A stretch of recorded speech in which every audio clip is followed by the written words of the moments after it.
these are the 4 basic starter exercises. This is the Physioball. This is a 65 centimeter Physioball. This will work for most people. What you're going to do is you're going to go down on all fours. You're going to lock your elbows and lock your knees. The hands are going to be shoulder width apart, and the feet are going to be shoulder width apart as well. If you're having trouble keeping your balance, you're going to widen your hands and feet out like this so it's easier to keep your balance. Same with all the exercises. If it gets too easy, you can bring your hands and feet together like this. It makes it more difficult, more challenging. But for the beginner, start right here. Now these exercises, the goal is not to see how hard or how fast you can do them. The goal is to do them in a synchronized fashion. So you start breathing out, you start doing the motion and moving through the motion until you hit the end. You stop and immediately start coming back down and breathing in. You go back and forth like a metronome from start to finish, and you don't want to be stuttering and jumping around on the exercise. You don't want to throw it all the way up and then stop and hold it there and then come back down. It's a smooth motion. Breathe out, finish, in, done. So it's going to look like this. You're going to lift your left hand and your right leg at the same time. They both leave the ground at the same time. They come up the same height. You look forward and make sure you get your hand and your foot up over your head and then come back down. Look forward, hand up, switch sides, just like this. Each time you lift your hand, it comes up and it counts as 1. So that's 4, 5, 6, all the way to 10. After that, you switch. You sit down on top of the ball. You use your hands as brakes in case you need it, and you walk forward until your shoulders and your neck rest on the ball. Your feet are a little bit wider than shoulder width. You put your hands on your hips. You go down till your butt touches the ground, and you push backwards through your neck and lift your pelvis up until your shoulders just lift off the ball. You breathe out on the way up and in on the way down. So 1, 2, just like that. Now the biggest mistake people make on this exercise is when they try to push off their legs and they let the ball roll backwards like this. This is not what we're looking for here. You want the ball to actually roll forward as you come up a little bit. Now when you get more advanced with this exercise, you can push bring your feet in a little bit closer. You can push through your neck and go up until your head touches the top of the ball with the top of your head, like this. Don't try this until you're ready. You should be doing 3 sets of 20 of these exercises before you try that.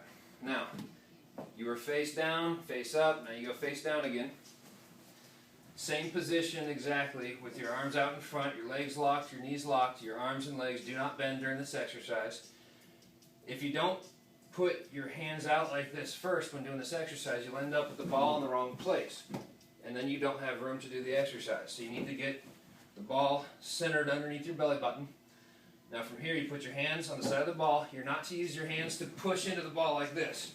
What you do is you dig your toes into the ground, keep your legs locked, roll backwards on the ball and lift your butt up in the air as high as you can. And then you roll forward, extend your toes, and look directly up at the ceiling. It's going to look like this. Breathe in, and breathe out.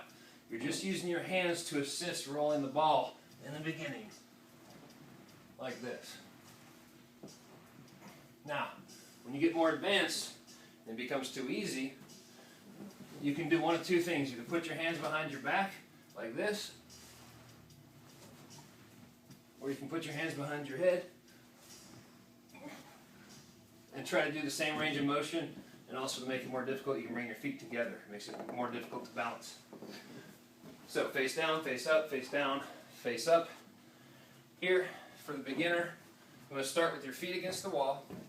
You sit on the front edge of the ball so that it bulges up and pushes on your back while you're seated upright. Now from here, cross your arms, keep your elbows up. What this does is helps keep your chin up so you don't crunch your neck like this and cause damage to your neck. Lay back until you see the floor behind you.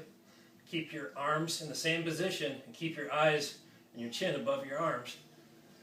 You sit up like this. There should be no pain in your back when you do this.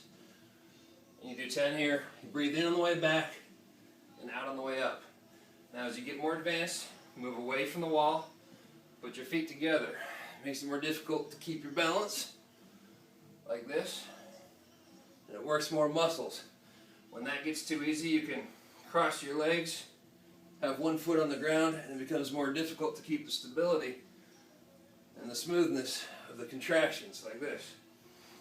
You can switch sides, alternate. You'll have a good side and a bad side. My left side is my bad side, and that's why I'm falling.